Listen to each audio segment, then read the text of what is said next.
یہ میرے محمد کی تعلیم نہیں ہے. اگر اس چیز کا الزام آپ میرے محمد کے اوپر لگا رہے ہیں تو سراسر جھوٹے ہیں. یہ الزام آپ کو کل قیامت کے دن جہنم میں لے جانے کا باعث بنے گا. اس کا ذمہ دار کوئی نہیں ہے. اس کے ذمہ دار آپ خود ہیں اور آپ کی زبان خود ہے. اللہ کا کلام اس کے بارے میں ارشاد فرماتا ہے, فرمایا کہ کل قیامت کا منظر ہوگا, کلا بران علی قلوبہم ما کانوا یکسبون. تمہاری زبان اللہ کے سامنے بھی جھوٹ بولے گی. ارے ہم تو دنیا میں بھی جھوٹے ہیں, ارے ہم تو دھوکہ دنیا میں بھی کرتے ہیں. جب ہم مالک کے سامنے پیش کر دیے جائیں گے تو یہ شب برات ہمارے لیے ہو سکتا ہے باعث نجات بھی بن سکتی ہے اور باعث عذاب بھی بن سکتی ہے. اگر اس میں نیت کا کھوٹ ہوگا اور نیت اس طریقے کی ہوگی کہ اگر آج میں شب میں نہ جاؤں تو صبح لوگ پوچھیں گے رات کو شب کہاں پر کیا, دیکھنے کے لیے دکھانے کے لیے شب کیا جائے. قربان جاؤ میرے محمد پر. روایت ہے الاعمال بالنیات, اعمال کا دار و مدار سارا آپ کی نیت پر ڈیپینڈ کرتا ہے. تم نے نیت کیسی کی, تمہیں اللہ اسی طریقے کا اس کے بدلے ثواب عطا کریں گے. فرمایا دو گنہگار, ایک تو شراب کا عادی, شراب نہ چھوڑنے والا, ہر دن شراب پینے والا, یہاں تک کہ اس کی زندگی کا ایک حصہ شراب بن گیا, اس کو شراب کا عادی کہا جاتا ہے. اور نمبر دو, والدین کا نافرمان, پوری رات آنکھیں روئے گا, پوری رات آنکھیں اللہ کے سامنے گلوزاری کرے گا, اللہ کے سامنے گڑ گڑائے گا, اپنی آنکھوں کے آنسو بھی ختم کر چکے گا. اللہ اس کی مغفرت کرنے کے لیے تب تک تیار نہیں جب تک وہ اس بڑی ماں کے سامنے ہاتھ جوڑ کے معافی مانگے اور وہ معاف کر دے. آپ کو سناتا ہوں ایک صحابی کا واقعہ. فرمایا آج سنانے کا وقت آیا ہے, سنو عزیزو, عبرت لینا اس واقعے سے. فرمایا کہ صحابہ تو صحابہ ہوا کرتے تھے, ان کا ایمان, فرمایا میرے محمد عربی صلی اللہ علیہ وسلم نے کہ تم میں سے اگر کوئی شخص, احد پہاڑ ایک مکہ کا سب سے بڑا پہاڑ ہے, فرمایا تم میں سے اگر کوئی شخص احد پہاڑ کے برابر بھی اللہ کے راستے میں سونا خرچ کر دے تب بھی میرے صحابہ کے ایک قدم کے برابر بھی, ایک پاؤں کے برابر بھی کوئی بھی ثواب حاصل نہیں کر پائے گا. اللہ نے جو درجہ صحابہ کو دیا ہے, رضی اللہ عنہم ورضوا عنہ, میں آپ سے راضی ہوں, آپ اس سے راضی ہو جائیے. ارے اللہ جس سے کہے کہ جاؤ میرے ابو بکر کو سلام کہہ دینا, اس سے کہنا مجھ سے راضی ہے. کیا شان ہے ابو بکر صدیق کی, ارے وہ صحابی ہے. فرمایا میں آپ کو ایک صحابی کا واقعہ سنا دیتا ہوں. صحابی کا نام ہے حضرت علقمہ رضی اللہ تعالی. حضرت علقمہ ہماری طرح تہجد گزار, عبادت گزار, عبادتیں کیا کرتے تھے, تہجد پڑھا کرتے تھے, زکات دیا کرتے تھے, حج کیا کرتے تھے, اور محمد عربی صلی اللہ علیہ وسلم کے سچے پکے دیوانے تھے. آج ہم 5 نمازیں پڑھ کر دوسرے لوگوں پر فتویٰ لگاتے آپ کافر ہو. آج ہم نے 1 مہینے کا روزہ رکھا, ہم تو ولی بن گئے, ہم تو کتب بن گئے, ہم تو اب دوسرے لوگوں پر فتوے ٹھوک رہے. تو کافر ہے, تو یہ ہے, تو مشرک ہو گیا, تو فاسق ہو گیا, تو فاجر ہو گیا. کیا یہ دین نہیں ہے, یہ دین کے ساتھ سراسر بغاوت ہے. اگر اس چیز کا نام دین ہوتا تو یہ دین مکہ سے ہندوستان تک نہیں پہنچتا, یہ وہیں پر ختم ہو گیا. میں آپ سے ایک بات عرض کروں گا کہ دین تلوار کی دھار سے نہیں پھیلا ہے, دین حسن اخلاق سے پھیلا ہے. اپنے اخلاق اور اپنے کردار کو اتنا اعلیٰ کر دو کہ اللہ تمہارے اخلاق سے خوش ہو جائے, جس طرح محمد رسول اللہ صلی اللہ علیہ وسلم سے اللہ خود کہہ رہا ہے انک لعلی خلق عظیم. فرماتے ہیں کہ قربان جاؤ, قسم کھاتا ہوں اس قلم سے جس کے ذریعے سے لکھا جاتا ہے کلام مجید کو. یا رسول اللہ صلی اللہ علیہ وسلم آپ رات بھر نمازیں پڑھتے تھے, اس میں کمی کر دو, تھوڑی دیر کے لیے آرام. آپ سال بھر روزہ نہ رکھے, کچھ مہینوں کو مقرر کر کے آپ پہ اوپر روزوں کو فرض کر دیا گیا, روزے بھی درمیانہ کر دیں. اخلاق کو جب طائف کے میدان میں جا کر بلند کیا تو اللہ نے اخلاق کی تعریف کرتے ہوئے فرمایا انک لعلی خلق عظیم, بے شک میں نے آپ کے اخلاق کو تمام اخلاقوں سے اعلیٰ کر دیا. اخلاق سے دین پھیلا ہے. دین نہیں پھیلتا ہے کہ آپ لوگوں پر فتویٰ بازیاں کریں.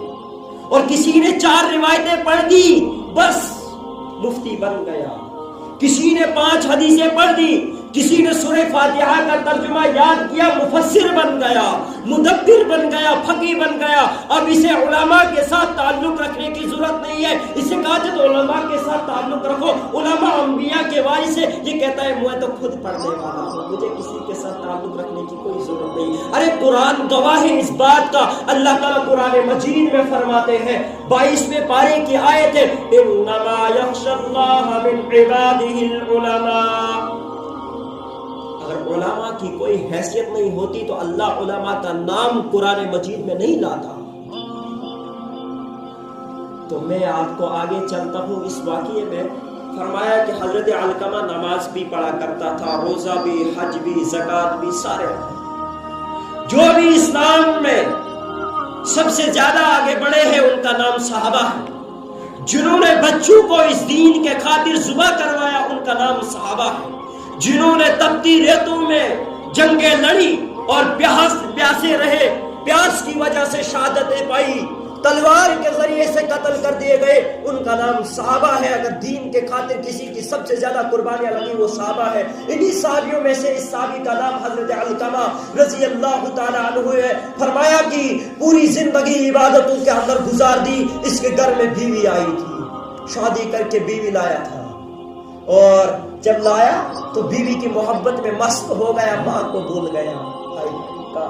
قربان جاؤں میرے محمد صلی اللہ علیہ وسلم پر. ماں کی عظمت کو کتنا بیان کرتے اور ماں کی عظمت کو کتنا سمجھاتے امت کو. ان کو پتا تھا کہ آخری وقت آئے گا بیٹا ماں کو پسند نہیں کرے گا. ان کو پتا تھا کہ جب بیٹا بڑا ہو جائے گا وہ پاپا کو بولے گا تجھے بات کرنے نہیں آتی ہے. ان کو پتا تھا کہ جب بیٹا بڑا ہو جائے گا وہ اپنے باپ سے کہے گا تجھے چلنا نہیں آتا ہے.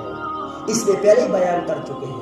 کیا فرمایا کہ جب آخری وقت علقمہ کا طاری ہو گیا اس دنیا سے جانے کا, صحابی کا اصول اور دین کی صحابی کلمے کی بغیر کوئی موت نہیں پاتا تھا, بغیر کلمے کوئی صحابی اس دنیا سے نہیں گیا, لہذا وہ شہادت دے کر اس دنیا سے رخصت ہو جاتے تھے. علقمہ کی زبان آخری وقت پہ لٹک گئی, اٹک گئی. ہائے ہائے, باقی باتیں تو کر رہے ہیں, بیوی کو نصیحتیں کر رہی ہے وہ بھی نہیں کر رہی ہے, ماں سے باتیں کر رہے وہ بھی نہیں کر رہی ہے, کلمہ نہیں کر رہا ہے, روح بھی اٹکی ہوئی ہے. فرمایا کہ جب ان کی بیوی نے دیکھا کہ میرے شوہر کو بہت زیادہ تکلیف ہو رہی ہے, یہ اٹھ کے چلی گئی محمد عربی صلی اللہ علیہ وسلم کے پاس. اور قربان جاؤ اپنے آقا پر.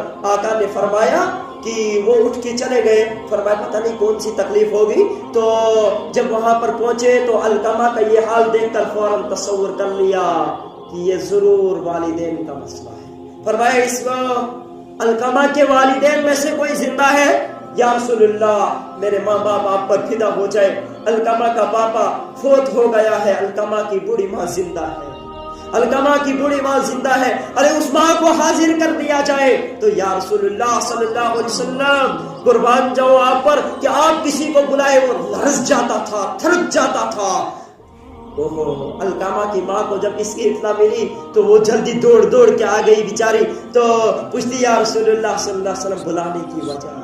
فرمایا اماں تو یہ بیان کر کے علقمہ کیسا بننا تھا. پہلے پوچھا کیسا تھا, بس اس پر بات ختم. یا رسول اللہ میرا بیٹا تہجد گزار ہے, میرا بیٹا رات بھر قرآن پڑھتا ہے, نوافل پڑھتا ہے, میرا بیٹا حج بھی کرتا تھا, میرے بیٹے نے کہیں عمرہ بھی کیے, میرا بیٹا زکات دینے میں سب سے آگے تھا. آخر وجہ کیا ہے؟ فرمایا یہ بیوی کو مجھ پر ترجیح دیا کرتا تھا. جب میں بات کیا کرتی تھی تو میری بات کی اس کے سامنے کوئی حیثیت اور ویلیو نہیں تھی.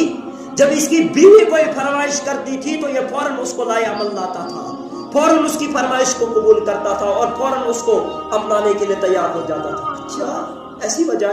ماں علقمہ کو معاف کر دو, اماں علقمہ کو معاف کر دو. فرمایا میں معاف نہیں کروں گی, اس نے مجھے بڑا ستایا. قربان جاؤ ماں پر. علقمہ کو بڑا ستایا ہے, علقمہ نے ماں کو بڑا ستایا ہے.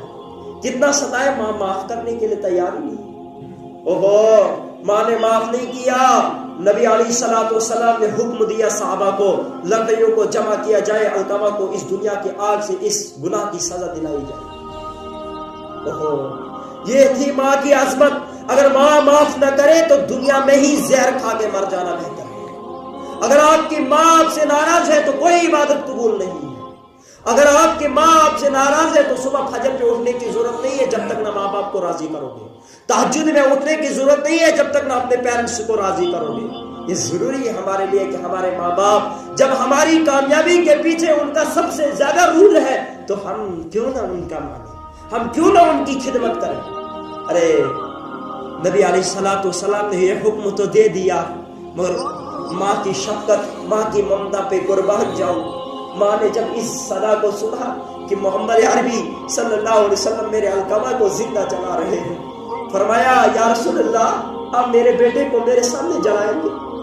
فرمایا ہاں اماں، اس گناہ کی یہی سزا ہے کہ علقمہ کو اس دنیا کی آگ سے اس گناہ کی سزا دلائی جائے، ورنہ آخرت کی بہت بڑی دہتی آگ ہے جس کے بارے میں قرآن کہتا ہے فَإِن لَمْ تَفْعَلُوا وَلَن تَفْعَلُوا فَاتَّقُوا النَّارَ الَّتِي وَقُودُهَا النَّاسُ وَالْحِجَارَةُ، جس کا ایندھن انسان اور پتھر ہے، وہ دہتی ہوئی آگ یہ برداشت نہیں کر پائے گا۔ ماں کی ممتا، ماں کا دل ٹوٹ گیا ہے اپنے بیٹے کو۔ یا رسول اللہ میں اپنے بیٹے کو اپنی آنکھوں کے سامنے جلتا ہوا دیکھوں، یہ مجھے برداشت ہو سکتا ہے؟ اماں یا تو آپ کو یہ برداشت کرنا پڑے گا یا تو آپ کو علقمہ کو معاف کرنا پڑے گا۔ فرمایا اچھا یہ وجہ ہے؟ فرمایا اس کے بغیر کوئی سزا نہیں ہوگی۔ فرمایا یہی آخری سزا ہے۔ فرمایا آج آپ بھی گواہ رہے یا رسول اللہ، اللہ کے عرش کے فرشتے بھی گواہ رہے، میں نے علقمہ کو معاف کیا۔ اللہ کی قسم جب ماں نے یہ لفظ معافی کا نکالا تو علقمہ نے اشہد ان لا الہ الا اللہ و اشہد ان محمدن عبدہ ورسولہ پڑھ کر اس دنیا کا رخ موڑ کر آخرت کا رخ کر دیا۔ یہ ماں ہے، کس ماں کو ذلیل کر رہے ہیں، کس ماں کی سازشوں کو، کس ماں کی تمناؤں پر پانی پھیر رہے ہیں، کس ماں کی تمناؤں کو لاتوں کے نیچے کچل رہے ہو۔ وہ ماں جو بچے کو ہزار تکلیفیں بچہ اس کو دے وہ برداشت کر سکتی ہے، مگر بچے کو کسی تکلیف میں دیکھنا برداشت نہیں کر سکتی۔ یہ ماں ہے۔ اور میں آگے چلوں